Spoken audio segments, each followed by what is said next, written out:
Hello, this is John Blackstone, and in this video I'm going to be sharing some interesting experiences I had working with Dee Murray and Nigel Olsson, both from the legendary Elton John band. I worked with them while I was living in Nashville in the early 90s to the mid-90s. I'm also going to tell some stories about what happened after Dee Murray passed away, his memorial concerts, and then another meeting I had with Nigel in 2001 at Madison Square Garden when Elton John was playing a concert there, shortly after the 9/11 terrorist attacks. I'm from Seattle and have lived in Seattle my entire life, except in 1990 I decided to move to Nashville to pursue a career in music. So I moved to Nashville and I started waiting tables at a restaurant there right in downtown Nashville. And there was a lot of music celebrities and people who came in, obviously. And one day I happened to approach a table and there was sitting Dee Murray. Now I knew Dee Murray and I recognized him almost immediately. The reason being that I had been a fanatical Elton John fan in the 70s as a kid. In fact, I wasn't just an Elton John fan. I was a fan of the Elton John band. I thought they were so cool. And I had posters on my wall of them. And I knew who all of them were. I used to study the liner notes of the album and see who sang and who played what parts. And I was just a fanatic about the music that Elton John created with these three gentlemen. And so I immediately recognized Dee Murray. And my stomach dropped to my feet, basically, in that moment. And then so I approached the table and introduced myself as their waiter. And Dee Murray was sitting there with his wife, Maria. And at first, as soon as he spoke, there was that British accent, and I was for certain that it was him. So I didn't immediately disclose to him that I recognized him. I actually I took their order, and it wasn't until after I served them and they were getting ready to leave that I finally introduced myself. And I introduced myself. I said, I'm a musician. I'm from Seattle. I'm living in Nashville, trying to get a recording contract. And I told him that I recognized him, and he seemed flattered that I recognized him. I would imagine that maybe he wasn't necessarily recognized a lot out in public, but I certainly recognized him. And he seemed flattered by that. He was so charming, such a sweet, instantly warm, friendly man. He and his wife were both that way. And I wasn't really nervous, and I wasn't, he was so charming that I didn't feel nervous. I was a little bit apprehensive about talking to him. But once I started talking to him, I instantly felt relaxed talking to him. I just told him that I asked him what he was doing in Nashville. I was shocked that he was there, and he just explained to me that he had moved there. I can't remember when he moved there, but that he was working as a musician in Nashville, doing studio sessions and that type of thing. And I told him at that point that what a fan I was of the Elton John band. I told him that I was such a fan of what he and Davey and Nigel had accomplished on those records. And I also told him that I had heard recordings of Dee and Nigel when they were actually playing together early. They played for the Spencer Davis Group for a short period of time, and I told him that I'd heard bootleg recordings of some of that, and he was very interested in that because he apparently had never heard those recordings. So that was kind of our touchstone. Anyway, as they were getting ready to leave, I said, "Hey, I'm recording demos in my home recording studio. I would love if you would be willing to play on some of my stuff." And he was very gracious and said, I'll tell you what, why don't you send me a cassette? Yes, a cassette of, for those of you that remember cassettes, he asked me to send him a cassette of the songs that I wanted him to play on. So I, of course, put that package together very quickly, mailed it to him, and within a short period of time, he called me and said, yes, I would like to play on your music. And so we made an arrangement for him to come to my home in Madison, Tennessee, which is about a 30-minute drive outside of Nashville. So he, one day, D. Murray drove out to my home, and we sat in my living room, and we recorded. John! D! Where are you? John Blackstone? Ah, you slimy frog, you. It's D again. Look, I'm not thinking straight. I don't even have a car. Let's shoot for tomorrow afternoon, but I don't think I'm going to get my car back until Thursday. So we should probably talk again later on today. I think you have to work, so I'm sorry to mess you around. I saw my car last night and I was thinking, yeah, I'm going to get it back today, but I'm not because it's not quite finished yet. So if I can use my wife's car, then I can do it. What a pain in the ass. Let's talk later on. Give me a shout when you get back in, please. Bye. Yes, a very bland and boring message. D. Murray calling John Blackstone. Hello. How you doing, man? Hold on a second. Yes, John. D. Murray returning your call. That's another silly message you got on there. You can reach me at area 919-328-1813. It is Monday today. I am at the beach for a few days. I will not be back into town until the 13th. And I have the 13th and the 14th and the morning of the 15th. I'm afraid that's the only days I have. That's the earliest days I have for you. If you want to do it on one of those days, then we can do something. I'm working 10 o'clock Tuesday, the 13th. Probably 10 till 1. But the rest of the day, Tuesday or Wednesday or Thursday morning, would be okay. And I'm sorry I can't do anything before that for you, but I'm not here. So, if you want to call me and work something out, I'll be happy to do that. If not, then we'll do something next time. And thanks for the call. I'll talk to you. Bye-bye. In all the years I've been listening to music and studying music, I can easily say that D. Murray is my favorite bass guitar player. I would say that he and Paul McCartney hold equal places there. Paul McCartney more because of the revolutionary player that he was and the melodic player that he was. But D. Murray was just a phenomenal, incredible bass player, and I've really never heard anyone that comes close to him. He had so much style and such excellent technique, and he was so adventurous in his playing. Just a phenomenal musician, which I was able to see up close. It was an incredible experience. It was just me and him sitting there in my little house, and we were there for about 3 hours. And he sat at the console and we went through the songs one by one. I had already laid down my guitar parts and some parts with the drum machine, and he basically played along to those parts that were already laid down. My vocal was also on the song, so he just laid his bass down on top of those tracks. And he was brilliant, of course. I was several times while this was happening, I had to get up, and I told him, I'm going to use the restroom. I'll be right back. I literally had to go into the bathroom and just look at myself in the mirror and say, I just couldn't believe what was happening. So I basically went into the bathroom to kind of pull my head together.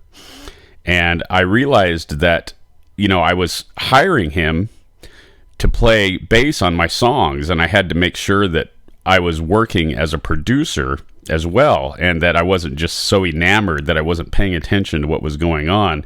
So I basically just went into the bathroom and said to myself, okay, John, you need to pay attention. You're producing here, and you need to make sure you get exactly what you're wanting to get, which is silly because obviously he's such a brilliant musician that I would never question what he laid down anyway. But all that to say that I had to sort of excuse myself to collect myself a few times because I was so overwhelmed by what was taking place.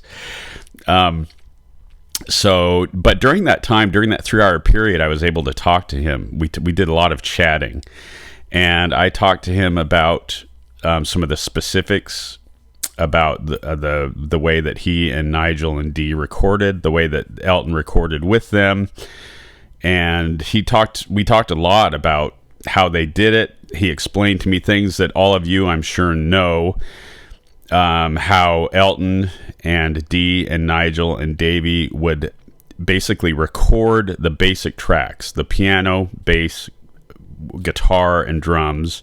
They would do that live in the studio to get Elton's parts down, his piano, and then bass, guitar, drums. And then Elton, being a very impatient person, basically left it to the three guys to complete those tracks. So after that point, that is when Davey and Nigel and Dee would work out their vocal harmony parts and arrangements, and they would sing those parts. Davey Johnston would do all of his guitar overdubs, etc., etc. I'm sure most of you folks already know this, but we talked in depth about how they did that.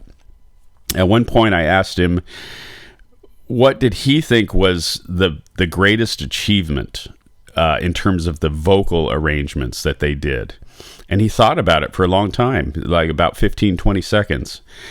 And he said, I'd have to say that it was Someone Saved My Life Tonight. And I was kind of stunned by that answer because that's not what I would have chosen. So I was shocked that he chose it. But of course, now every time I hear that song, I can't help but listen to those vocal arrangements. And I am always stunned by what an incredible vocal arrangement it is. During the recording session, I did ask Dee Murray about the time that he and Nigel were fired from the Elton John band after they recorded Captain Fantastic and the Brown Dirt Cowboy.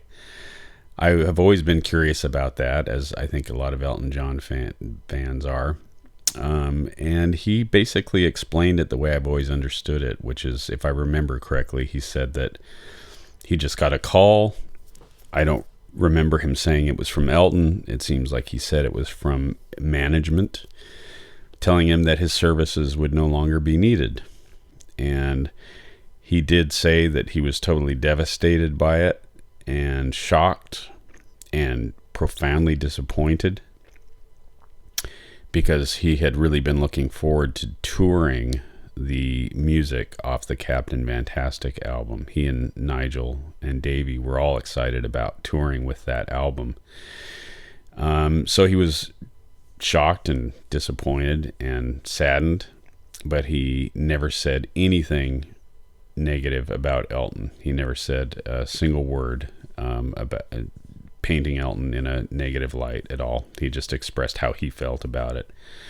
And then I asked him about after Elton and Dee and Nigel had and Davey had rejoined in 1983 or 84 for the tour that Elton John did, the tour he did to support the Too Low for Zero album.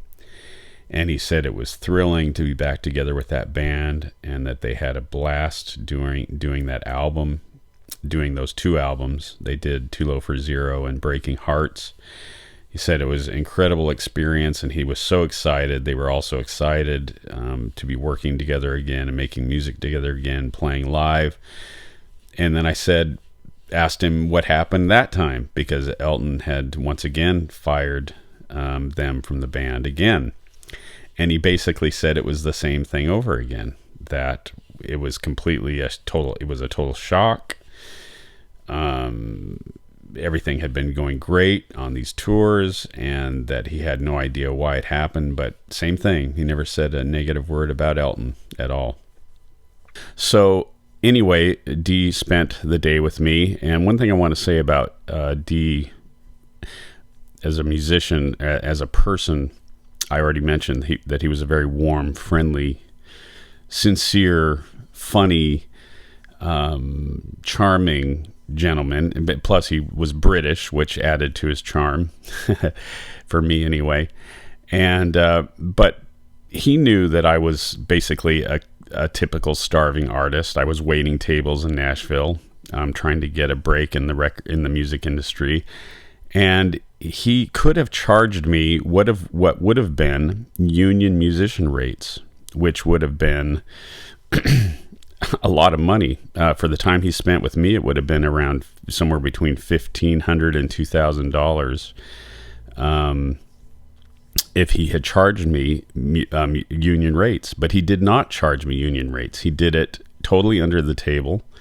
I paid him, this is shocking, I paid him $40 per song. And that speaks volumes about the kind of man that he was. And that will become even more apparent as I tell you my later experiences. But that's incredible. To this day, I am just blown away that he did that. $40 per song. So he drove all the way out to Madison to my humble little home recording studio and recorded, and drove away with about $120 in his pocket. That's amazing.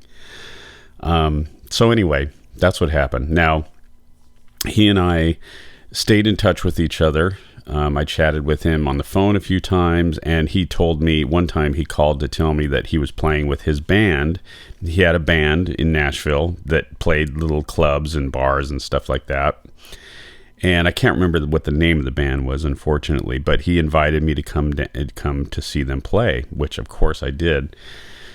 And the memorable thing about that evening was I sat with him. So when he was playing, I sat and watched the band, and then when he was off stage, we sat together and while he was on his breaks between the sets, and we just chatted more. And it was such an enjoyable evening. But something that was incredible about that night was that his band played Have Mercy on the Criminal, and Dee sang the lead vocal on that song. Now that song is a hard song to sing. It's one of Elton's most powerful vocals on his albums, and Dee just sang it incredibly. I was totally blown away by hearing him sing that song. He did it so well, and the band actually played the song really well.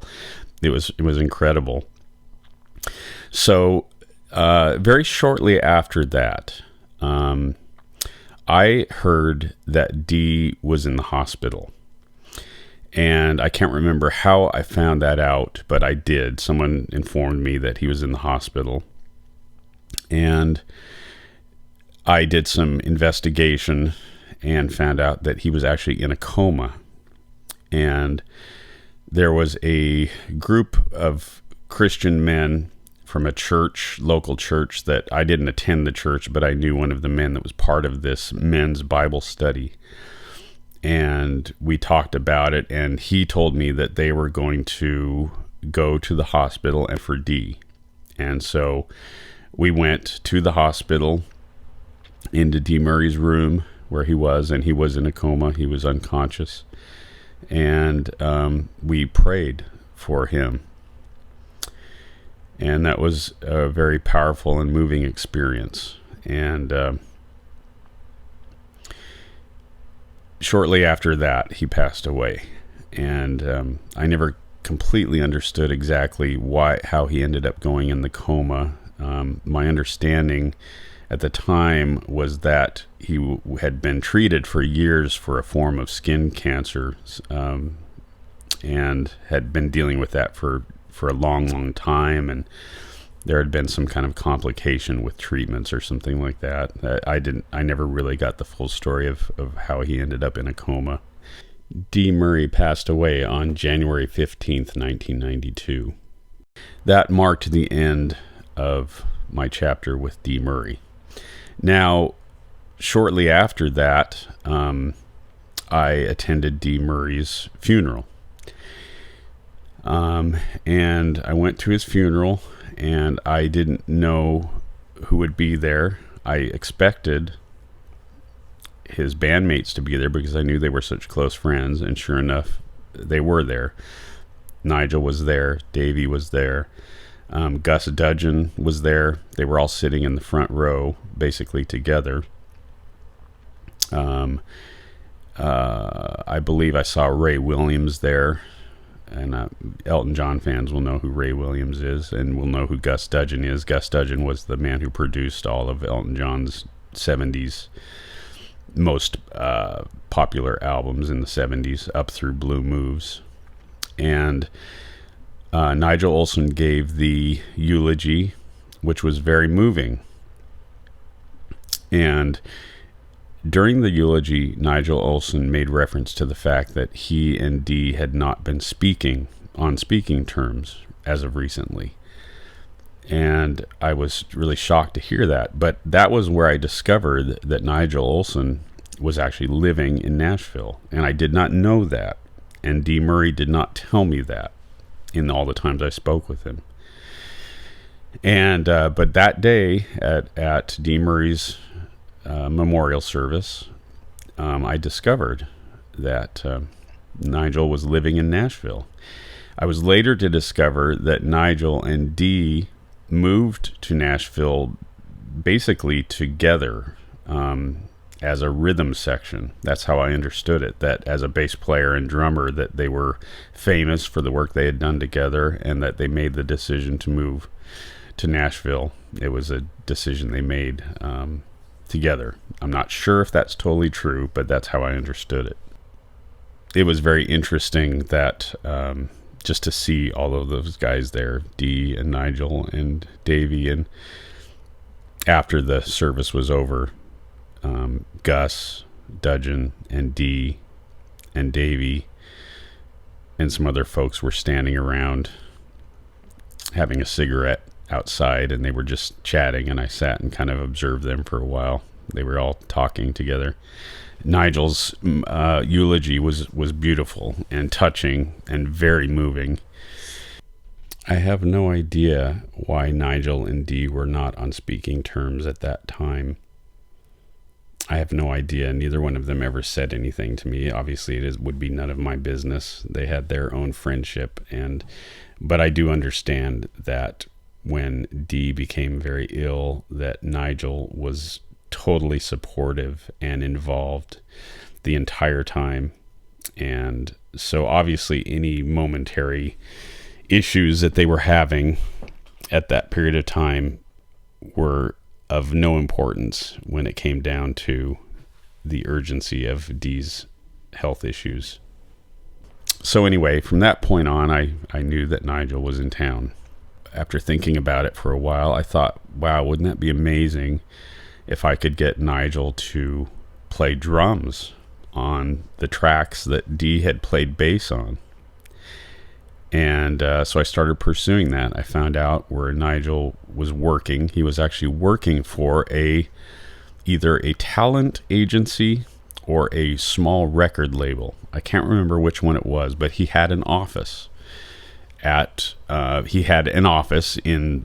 this business. It was either a talent agency or a record label. I can't remember which, but I scheduled an appointment to go talk to him.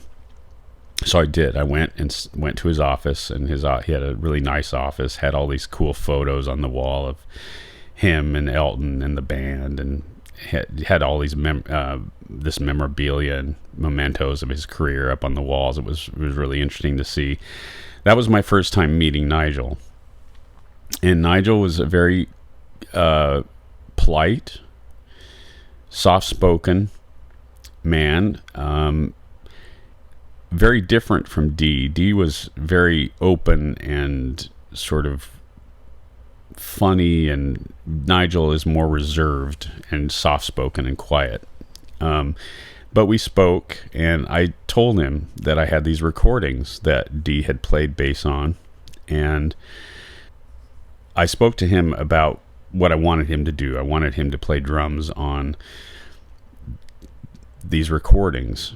And then eventually I asked him, if I were to hire you to play, what would the fees be? And it was at that time that he told me that he would be charging me standard union fees, which was $500 per song. And then there was a $300 fee for his crew to come out and deliver his drum equipment and set up his drum kit in the recording studio. So once I knew that, I realized that I was going to have to just basically choose one song to have him play on. So I did choose a song, and I asked him to listen to the cassette and listen to that particular song, and then call me back and let me know if he would be willing to play drums on the song. And shortly after that, he did agreed to play on that song.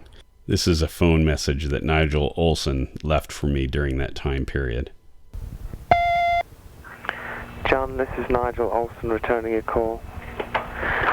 It's Friday at 12:15 p.m. Call me Monday at the office. What's the number here at the office? He knows it. 254-8841. Thanks. Bye. So I was obviously totally thrilled and couldn't believe it, and started making my arrangements to have the recording session take place. And now I'm going to show you some of the footage from that recording session.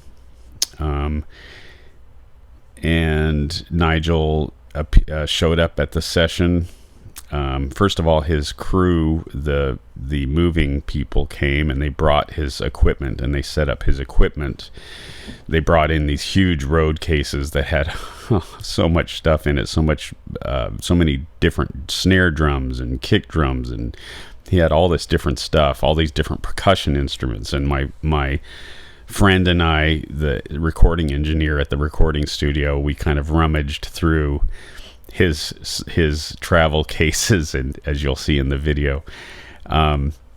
And then shortly after that, this very beautiful, exotic looking car pulled up to the studio. It looked like a race car, but it was obviously not a race car, but it looked like a race car. And I wasn't surprised by that, because I knew that Nigel was a race car enthusiast or a race enthusiast. So he drove an appropriate car. And he showed up, and there he was. And he came in, and we started talking and working. During the time that he was setting up his drum kit, I discussed some things with Nigel. I mentioned it was during that time that Elton John and George Michael had released a cover version of Don't Let the Sun Go Down on Me, which ended up becoming, I think, a #1 hit.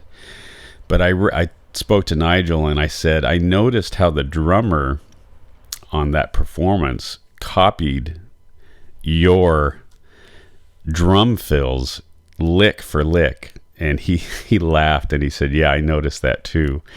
He didn't seem too pleased about the fact that someone would basically rip off exactly what he did, note for note, literally. And he didn't seem real pleased by that. But we had a little bit of a laugh about that. I also remember... I guess I had a lot of guts. I actually, when he was sitting there, he was a smoker, and I asked him if I could bum a cigarette off him. So I did. I bummed a smoke off him, and we sat there and smoked while he was setting up his drum kit. I guess that's pretty bold of me to do that in retrospect, but that's what I did. I felt comfortable with him. So anyway, as he was setting up his kit, I asked him, I said, is this similar to the drum kit that you used on those Elton John albums? And he said, this is the kit I used on those Elton John albums. And I said, are you kidding? And he said, no, this is it. And he said, this is the Blaster. That's what his nickname for this drum kit was, the Blaster.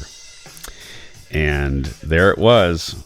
and he was setting up this kit that had created these incredible recordings that I have loved for decades and still to do to this day. So anyway, we set things up, got good sounds on his drum kit, which was not hard to do. Oh, another interesting thing that happened was I asked him, how did you get those sounds, those incredible sounding drums on those recordings? And he told us that when Gus Dudgeon, when they would set up in the studio with Elton, that they recorded in fairly large rooms, and that they would put microphones in various corners of the studio space to pick up the large ambient sound of the room. So the drums would actually be recorded directly with microphones on each drum head, but also through these microphones that were in the corners of the room, so it would pick up all the ambience of the room. And he told me that they would use that ambient sound a lot to increase the dynamics and the power of the drum sound. So, of course, my friend and I, Neil Capolino, who is now a Grammy Award-winning recording engineer in Nashville, we attempted to emulate what he was talking about. So we set up some microphones in the corners of the studio, and we worked on getting a good sound, and Nigel seemed happy with the sound, and then we recorded the track. After we finished recording the track, Nigel came into the studio. He actually he did one pass of the song, and he played it perfectly. There was nothing wrong with what he played. And once again, I was in that odd position of being... I needed to produce this track. I was my own producer, and I could have just said, just play whatever you want. But at the same time, I was wanting to get something that I was happy with and was looking for in this song.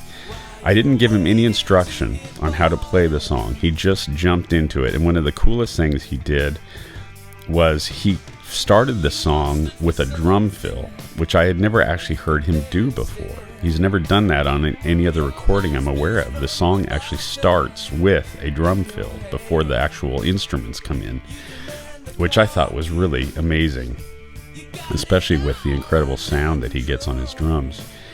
And so I was thrilled with that. He played it through one time, and I didn't know what to do. I didn't know if he was just gonna, do one take and that was it. I mean, he was obviously capable of doing that, more than capable of doing that. But I was uncertain. But I made a flash decision, and I said, well, that was great. That was fantastic. Why don't we run it one more time? And so he did. He ran it again, and he more or less played it exactly the same with a few variations. And with that, I felt that's what he wanted to do on the song, and I was happy with it, very happy with it, and that was that. So after he laid down the second pass, he came into the control room of the recording studio, and we listened to it. And this was interesting. When we were playing it back, he told me, he said, whenever he recorded music with Dee, including all those tracks with Elton, he said, I could always tell when we were nearing the end of the song, because Dee always would go into this sort of reggae feel when we were nearing the end of a track. And he said Dee did that on your song. He said if you listen near the end, Dee goes into a little bit of a reggae feel. He said that's how I knew the track was coming to an end. I thought that was amazing. And so we listened back to the track, and he seemed happy with it, and I was obviously happy with it. And so that was that. He packed up, or he didn't pack up. He picked up his stuff, and the moving people came and picked up all his gear later. But that was the end of that. During the session, I also asked Nigel the same question I asked Dee about the firing, when Elton fired Dee and Nigel after the Captain Fantastic album, and again after the 1984 tour. And Nigel basically responded the same exact way that Dee did, that he was shocked, saddened, disappointed, but he never had a negative thing to say about Elton through that conversation. About 3 months later, in March of 1992, Elton John played 2 concerts at the Grand Ole Opry House in Nashville, and these concerts were titled the Dee Murray Memorial Fund concerts. They were concerts that Elton did to raise money for Dee Murray's medical expenses, basically to pay his medical expenses and in support of his family. And I went to both shows. There were 2 shows that day. One was at 3 p.m., March 15th, 1992. And the second show was March 5th, same day, but at 8 p.m. So he did 2 shows. It was just Elton on his piano, and they were really cool shows. He played a lot of the hits. It was very wonderful to see him just perform just solo with his piano. I had seen him many times before, but had never seen him do a solo show before, and that was really cool. Interestingly, after the concerts, I was mingling around in the lobby, and I recognized Ray Williams. And I'm sure you Elton John fans know that Ray Williams is the man that basically put Elton and Bernie together. He worked for Liberty Music and put Elton and Bernie together. But I recognized him because I'm such an Elton fan. I knew who he was. And we chatted for a while. I can't help but admit that my wife was with me, and Ray was more than a little attentive to my wife. My wife is beautiful, and Ray Williams was very obviously very interested in her, which I found rather humorous. Elton ended both concerts by playing the song "That's What Friends Are For," and on a screen behind him flashed images of Dee Murray, really cool images that I imagine Maria had put together. Some of him playing music, some of him with Elton in the band, some of him just with his family. Really beautiful montage of photographs that played while Elton was singing that song. And then after the song ended, Murray walked out on stage, and the audience gave her a warm applause, and then Elton and Maria walked off stage together, and that was the end of both of those shows. After that, in September of 1992, Elton John came to perform with his band as part of his tour supporting his album The One, and he played at the Starwood Amphitheater in Nashville, and that was Sunday, September 6th. And I went to the show, and interestingly, I ran into Maria Murray, Dee's wife, and carrying with her, she had Dee Murray's classic Fender jazz bass, that bass that was famously known for, the one that he played on all those sessions and the one that he played live, that beautiful bass guitar. And I asked her, why do you have this bass? And she said that she brought it because Elton John's bass player, who was currently playing with his band, had requested that she bring it. He wanted to see it, and so that's why she brought it. And I asked her if I could take a look at it. She set the case down, opened it up, and I was able to look at this beautiful bass guitar that had created so much amazing music, or was used to create so much amazing music. It was well worn. There was all kinds of, you could see the frets were worn, and there was finger wear on the fretboard, and the finish was worn off in certain spots. It was a well-used bass, just exactly the way I had pictured it, and it was beautiful. A classic instrument, which, from what I understand, Dee left this bass to Elton John's longtime sound engineer, Clive Franks. He left that bass to Clive in his will, and apparently that is where the bass resides to this day. Apparently Clive and Dee were very close friends. Once again, I told her how sorry I was about Dee's passing. I told her that I had actually been praying for her, and she seemed to be doing all right. She seemed to be in a fairly up mood and was excited to be there, and I would imagine excited to see Elton, and she seemed to be in fairly good spirits. And with that, I said goodbye, and that was the last time that I ever saw Maria Murray. Now we flash forward to November 27th and 28th of 2001. I have to point out that this was, September, October, November, 2 months, roughly 2 months after the terrorist attacks in New York City. I was in New York, Madison Square Garden. A friend of mine who is a established photographer in Nashville was hired to take photographs of Elton John playing live at Madison Square Garden, and he was hired to be there for both nights. The photographs are going to be used for a Yamaha keyboard promotional advertisement. My friend, photographer, who knew what a huge Elton John fan I was, invited me to go with him as his quote-unquote assistant. I knew nothing about photography and obviously did not have the credentials to be his assistant, but being that he's such a lovely man, he invited me to fill that position. It was incredible. I can't even begin to describe to you how excited I was about this possibility. I had full access passes backstage. I could go anywhere in Madison Square Garden that I wanted. I went on stage. I walked around the stage. I sat at Elton John's piano.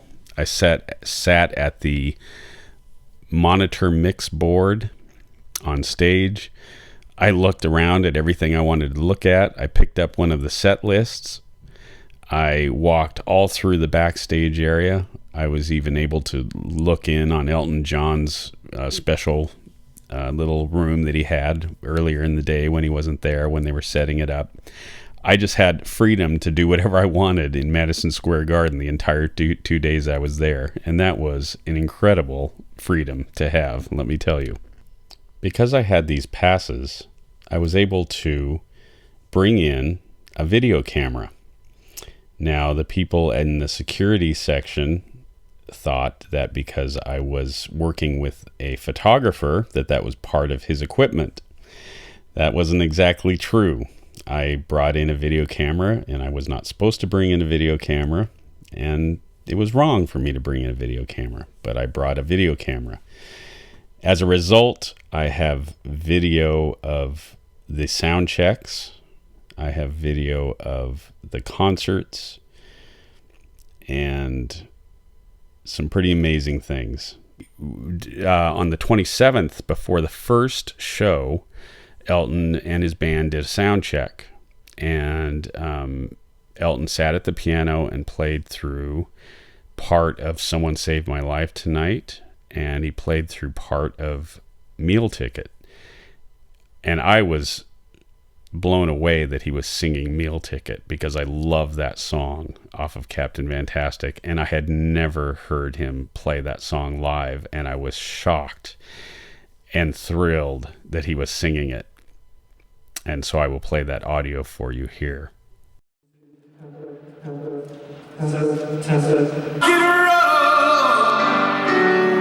While the diamond gems, king rod pins, breathe heavy, and they find new clothes. I'm on a bottom line, on a bottom line, and I gotta get a meal ticket to the fire. Need a meal ticket to stay alive. Need a meal ticket.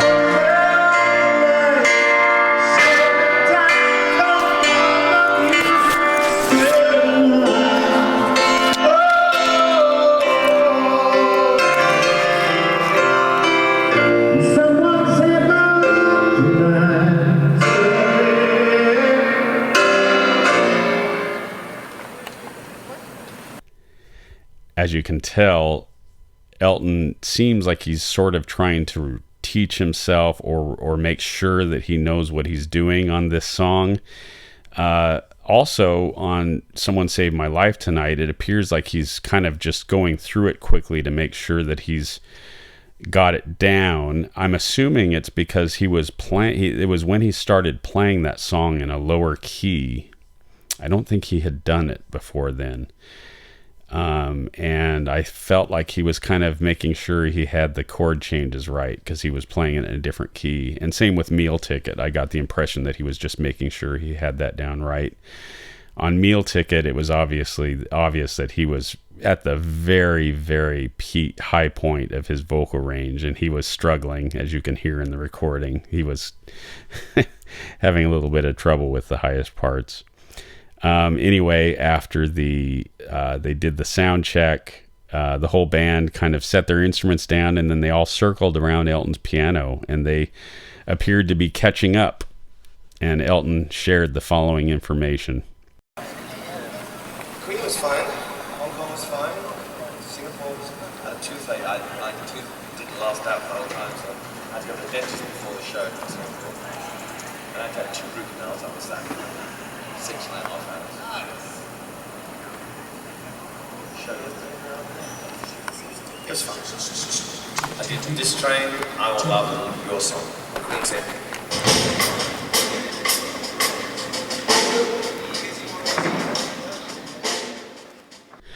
We would go to Madison Square Garden in the early afternoon and hang out. We were there the entire time that Elton's stage was being set up.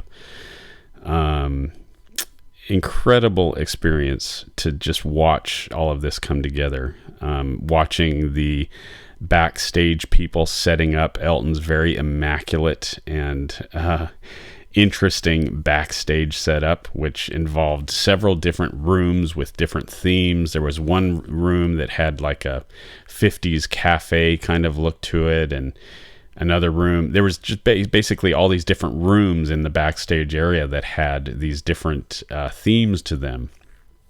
And of course, there was one area that was totally set apart for Elton, and that was totally off limits. Obviously, there were many people that were preventing anyone from going into that area. I never went into that area, but that's where Elton was hanging out.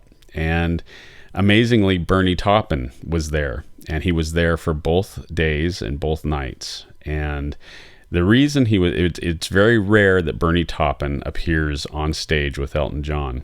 It's very rare that he even, well, I'm sure he attends concerts from time to time, but the reason that Bernie was there was because of what had happened in New York City. These were very special concerts. I can't emphasize that enough. The atmosphere was intense because of what had happened in New York, and the people that were there working for Elton and Elton's band and Elton himself and Bernie were all there with a purpose. They were there to be an encouragement to the people of New York. And so there was a very interesting atmosphere to the whole thing. Very, very powerful atmosphere. A lot of a sense of sadness, but a sense of excitement that Elton was there to entertain these people that had just gone through something so awful.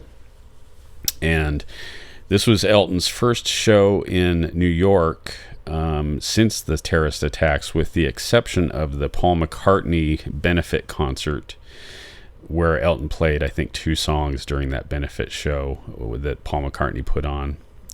That was prior to these 2 Elton John concerts on November 27th and 28th.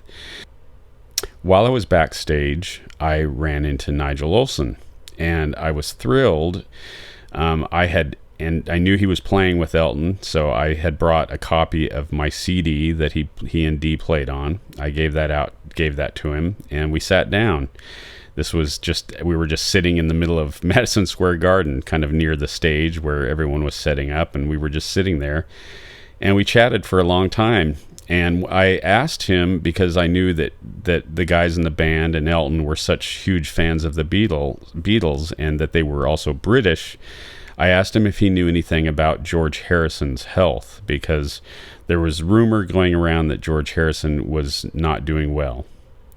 And I asked him about that, and he said that he had heard rumors that George was close to death, and he seemed very sad about that. And we were both sad about that, as anyone who is a fan of the Beatles and George Harrison would be.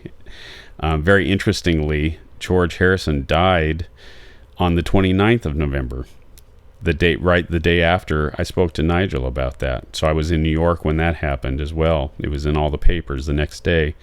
So we had just talked about George Harrison, and he died the next day. So we talked about Ground Zero.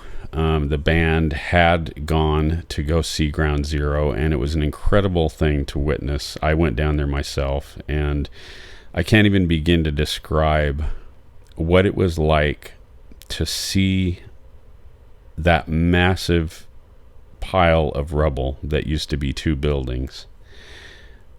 To see it on film and video doesn't even come close to what it was like to see it up close. It was literally the difference between looking at a photograph of the Grand Canyon and seeing the Grand Canyon. It had the same kind of impact. It was so massive, and the devastation was so profound. Not to mention that the odor of death was in the air. And it was just an incredibly sad and tragic and sobering thing to go to Ground Zero. And so Nigel and I spoke about that. I met Nigel's son, who was traveling with him, and if I remember correctly, Nigel's son was his drum tech at that time. He was actually his drum technician, because he sat behind Nigel the entire night that they were playing. He would watch, make sure Nigel didn't break a drum head. He would replace his drumsticks if Nigel broke a stick, etc., etc. So I'm pretty sure, if memory serves, it was his son who was his drum tech. Nigel ended up giving me one of his signed drum heads, which he always signs his drum heads and gives those out after shows, oftentimes for charity. He gave me one of those.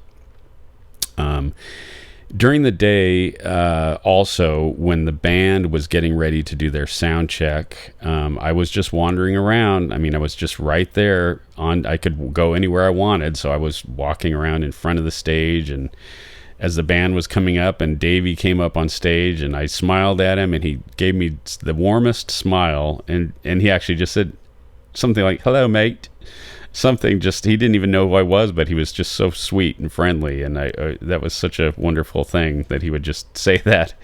I had long hair, and so I probably appeared to be a musician. He didn't know who I was, obviously, but he was very sweet, very nice. Very much like Dee was. So the first night, the concert of the 27th was such a powerful experience. I can't even emphasize how powerful it was. Both concerts were incredibly moving. As I said earlier, Bernie Taupin came out on stage both nights. That was part of when Elton spoke to the crowd about what had happened on 9/11. I always love this next song, and we've always played it sporadically over the years, but since September the 11th, I've played it in every show, and I'll continue to play it because it always reminds me of the city, and this is a special place for me. I first came here in 1970 and played the Playboy Club. How inappropriate was that?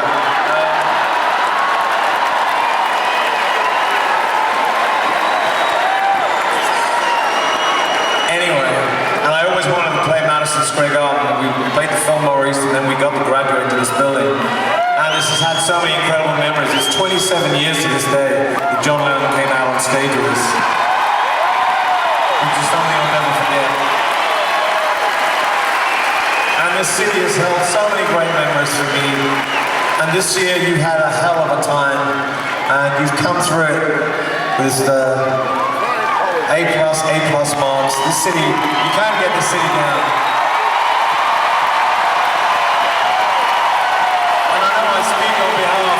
Every single British rock musician or musician that's come to New York, you are the best audiences in the world, and this place is the best place.